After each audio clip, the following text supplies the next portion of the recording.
தெருவுக்கு கொண்டு வரும் ஜோதிகா. சூர்யாவுக்கு ஜோதிகா கொடுத்த தவறான ஐடியா. ஒருவன் அடைந்த தோல்வியிலிருந்து கற்றுக்கொண்ட பாடத்தின் மூலம் அவன் தன்னை திருந்திக் கொண்டால் மட்டுமே அடுத்து அவன் வெற்றியை நோக்கி நகர முடியும். ஆனால் நடிகர் சூர்யா கங்குவா படம் மூலம் மிகப்பெரிய தோல்வியை சந்தித்து பலத்த அடி வாங்கியும் அந்த தோல்வியிலிருந்து அவர் இன்னும் சரியான பாடத்தை கற்கவில்லை என்றுதான் தற்பொழுது அவருடைய மனைவி பேச்சை கேட்டு எடுத்த ஒரு முடிவு வெளிப்படுத்துவதாக சினிமா வட்டாரங்களில் பேசப்பட்டு வருகிறது. சுமார் 10 வருடங்களுக்கு மேலாக நடிகர் சூர்யா நடிப்பில் திரையரங்குகளில் வெளியான எந்த ஒரு திரைப்படமும் வெற்றி பெறவில்லை. இப்படி தொடர்ந்து நடிகர் சூர்யா அவருடைய படங்கள் தோல்வியடைவதற்கு முக்கிய காரணம் அவருடைய மனைவி ஜோதிகா தான் என சினிமா வட்டாரங்களில் பேசப்பட்டு வந்தது. இதற்கு முக்கிய காரணம் சூர்யா நடிக்கும் கதை மற்றும் அவர் தேர்ந்தெடுக்கும் இயக்குனர் இவை அனைத்துமே ஜோதிகாவின் ஆலோசனையை கேட்டு சூர்யா செயல்பட்டு வந்துள்ளதாக கூறப்படுகிறது. இதுபோன்ற முடிவுதான் சூர்யா தொடர் தோல்விக்கு காரணம் என்றும், அந்த வகையில் கங்குவா படம் தோல்விக்கும் கூட ஜோதிகாவின் ஆலோசனை கேட்டு சூர்யா தவறான கதையை தேர்வு செய்ததுதான் என்றும் கூறப்படுகிறது. இந்த நிலையில் கங்குவா படத்திற்கு அடுத்து சுதா கொங்கரா இயக்கத்தில் ஒரு படத்தில் சூர்யா கமிட் ஆகியிருந்த நிலையில் அந்த படத்தில் சூர்யாவுக்கும் சுதா கொங்கரா இடையில் ஏற்பட்ட சண்டையின் காரணமாக சூர்யா அந்த படத்திலிருந்து விலகினார்.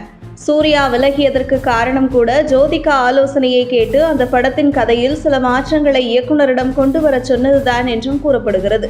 இப்படி தொடர்ந்து சூர்யாவின் சினிமா கேரியரை கிட்டத்தட்ட முடிவுக்கு கொண்டு வந்துள்ள ஜோதிகா கங்குவா படத்தின் மூலம் மிகப்பெரிய அளவில் சூர்யாவின் சினிமா கேரியர் பாதிக்கப்பட்டிருக்கிறது. இந்த நிலையில் தனக்கான தொடர் தோல்விக்கு என்ன காரணம் என்று உணராமல் தற்பொழுது சூர்யா தன்னுடைய மனைவியின் பேச்சை கேட்டு ஒரு முடிவை எடுத்திருக்கிறார். அதாவது மனைவி ஜோதிகாவின் விருப்பப்படி குடும்பத்துடன் மும்பையில் செட்டில் ஆகியுள்ள சூர்யா தற்பொழுது மனைவியின் ஆலோசனைப்படி சல்மான் கான் உதவியாளராக இருந்த ஒருவரை தற்பொழுது தனக்கு உதவியாளராக நியமித்ததாக கூறப்படுகிறது.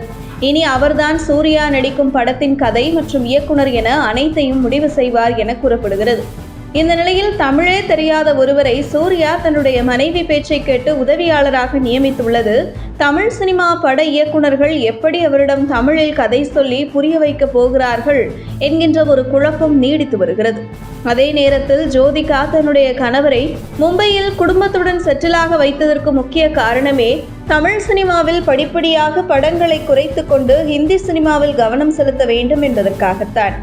அதன்படிதான் ஒரு பேன் இந்தியா படத்தில் நடித்து இந்திய அளவில் பிரபலமாக வேண்டும் என்று ஜோதிகா ஆலோசனையை கேட்டு கங்குவா என்ற படத்தில் நடித்து பேன் இந்தியா ஸ்டார் ஆகவில்லை என்றாலும் பரவாயில்லை, இருந்த இடத்தையும் தக்க வைக்க முடியாமல் அதல பாதாளத்தில் விழுந்துள்ளார் சூர்யா. இந்த நிலையில் தன்னுடைய கணவரை பாலிவுட்டில் டாப் நடிகராக்க வேண்டும் என்று ஜோதிகா போடும் மாஸ்டர் பிளான் எல்லாமே இருக்கிறதை விட்டு பறக்க ஆசைப்பட்ட கதையாக கைவசம் இருக்கும் தமிழ் சினிமா மார்க்கெட்டையும் இழந்துவிட்டார் நடிகர் சூர்யா என்கின்றது சினிமா வட்டாரங்கள். இப்படியே போனால் ஜோதிகாவே சூர்யாவின் சினிமா கேரியரை முடிவுக்கு கொண்டு வந்து விடுவார் என கூறப்படுவது குறித்து உங்கள் கருத்துக்களை கமெண்ட் செய்யுங்கள். உங்கள் தின சேவல்